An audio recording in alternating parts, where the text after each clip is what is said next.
Nico, we're 3 days from the opener. How would you kind of describe how you're feeling right now, preparing for this UCLA debut? Yeah, I'm excited, man. Excited, man.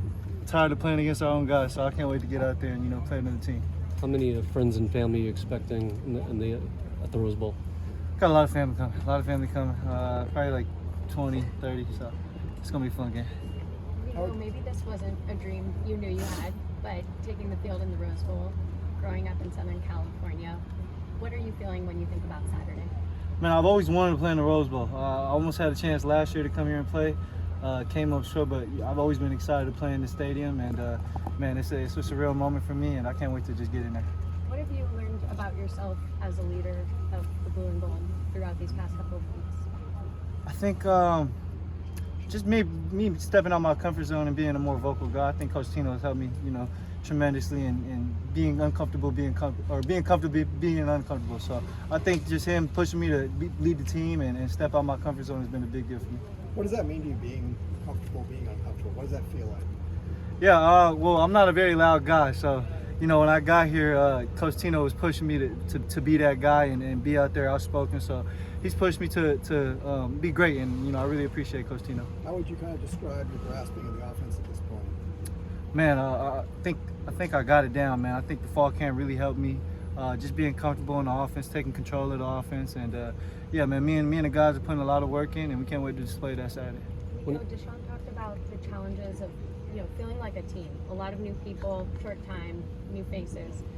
How have you been able to accomplish that and build that foundation here before the season starts? Yeah, just creating relationships with the guys, man. I think every day we come in, we've been in here 7 days a week, so we've got a real chance to really bond with each other and grow our relationships with each other. And yeah, man, hanging with each other off the field as well as on the field, I think plays a big part in that too. When it comes to learning the offense, Tino mentioned, everyone has a different way they like to learn and how they process information. Were you someone who was more of where you could look at the playbook and process it that way, or did you have to go out and actually do it? I think for me, both. Me seeing it on the tape and then me going out there doing it, I think has helped me, tremendously. I think, both ways though have helped me. If this offense goes the way you want it to Saturday, what do you think it'll look like? Yeah, I think if we execute well, man, and we should dominate the game, man. The receiving core and the running backs, what have you seen from them and the type of playmakers that you'll have at your disposal on the field? A lot of playmakers. We got a lot of playmakers in the room, and I think Coach Tino does a great job with personnel and getting all the guys out there on the field. Taking the extra reps today, how much do you pride yourself in wanting to get better continuously? Say that again. Taking the extra reps today after practice, how much do you pride yourself on wanting to get better continuously? Man, a lot, man. And if I miss a throw in practice, I got to rep that at least 5 times after. So I think just getting extra work in with the guys is always a good thing, and making sure we're on the same page. Which receivers were out there with you? Pretty much the whole receiver room. Had like 6, 7 guys out there, so got some good working. Given the offseason that you've had, a lot of news following you, just a lot of stuff being said about just this journey that you have. How excited are you to just finally put that all behind you and actually play a game of football? I'm excited, man. I can't wait, man. It's been an exciting moment for me just to get out there and go play football again.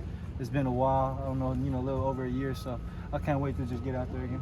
Did you ever go to a UCLA game growing up at the Rose Bowl? Yeah, I went to a couple, man. I got to catch a couple games. Any that stand out? Wouldn't say so. When I was younger, I don't really have too many memories. The last game I did come to was the UCLA-Oregon game at the Rose Bowl last year, so that wasn't a good memory for me. But we're ready to go this year. You mentioned having your family here and being able to come out to the game. Would you say is that your favorite part of being back in Southern California, or definitely, yeah, definitely. Just me being back home and having my whole family at the games is going to be fun for me. Seeing all their faces in the crowd is definitely going to be fun. How are you seeing Luke and Pierce developing behind you?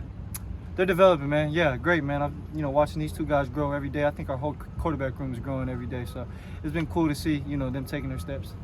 Utah, obviously, historically they've had strong defenses. What have you seen, and what do you know about this Utah defense? Yeah, they fly around, man. They fly around. Very, disciplined defense. They've had that great defense for, I don't know how long. These past couple of years, I've always heard about Utah being, a great defense. So, I can't wait for the challenge, and I'm ready to go. Nico, you wearing number 9 for your 9 immediate family members, is that right? Yes, ma'am. I had to switch it up. Yeah. I got 7 siblings and my 2 parents. So. Are all 9 going to be at the Yeah, they'll all be there, so it's going to be fun. Awesome.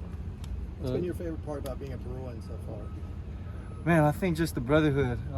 You know, I've never really been, you know, this close to a team like how Coach Foster's got us. Just, you know, during fall camp, having us all in the hotel together, you know, creating our bond and growing our bond together. And yeah, man, I think, you know, the relationships that I've just built here have been so amazing. Do you have a roommate this year, or are you living by yourself? No, just me and my little brother. Yeah, me and my little brother. Yes, sir. How what does is your it? brother sort of pick your brain on some things leading up to Saturday? Yeah, man, he's just being a sponge, man. You know, he's running a scout team and, you know, in our meetings, so he's just being a sponge, trying to learn everything he can, and it's been fun having him in the room. Do you guys talk a lot of football at home, or is it more just like other conversations? Yeah, we talk a lot of football at home, a lot of film study, so it's been great having him under my wing and him being here with me. A lot of people, you know, might leave him as like Nico's brother. How does he sort of embrace that spotlight, or Yeah. what is he? How does he deal with that kind of attention? Sure, he's kind of dealt with it, you know, since high school, his whole life, so I think he does a good job dealing with it. But, you know, he's his own person at the end of the day, and, you know, when his time comes, he's going to show y'all what he's about. Do you have like any type of routine or superstitions hours before kickoff for a game? Any superstitions? I don't. Or just like any habits, routines? Any routines? Yeah, I got a certain routine that, you know, I do before the game. You guys will see it. You know, just as far as my warm-up routine and stuff like that. But I don't think I'm a very superstitious guy. You know, maybe one day, but, you know, I've never really found that yet. Being one of 50 plus new players on this team, especially coming in after spring camp, how important is it? Garrett was saying that you know you're a guy breaking meetings now. How important is it for you to be one of the guys being vocal in those rooms? I think it's important, man. You know, just the guys getting to know me. You know, I'm a new guy coming in, and you know, in a short amount of time, I think, you know, them getting to know me and my leadership style and how I lead the team has been great. So. You mentioned that you aren't really, you know, that loud, but how do you find that leadership role and being able to assert your voice and be a vocal leader? Yeah, I think just Coach Tino letting me know my voice is important, man. You know, when I speak, you know, everybody's looking and everybody's listening. So I think just using that in a good way, and you know, I've been doing a okay job at it. I think I still need to grow in that. You have time for one more question? You've talked a lot about your like Samoan values. What does that mean to you? Why does it matter to you? How does it show up on the football field? I think just the family aspect of it. You know, my Samoan culture, we're very close, and I think, you know, with our team that, you know, we built that here and we built that brotherhood. So, you know, just going to war with your brothers that's going to be next to you, I think, you know, you feel good about the guys you're going to war with. Thanks, Nico.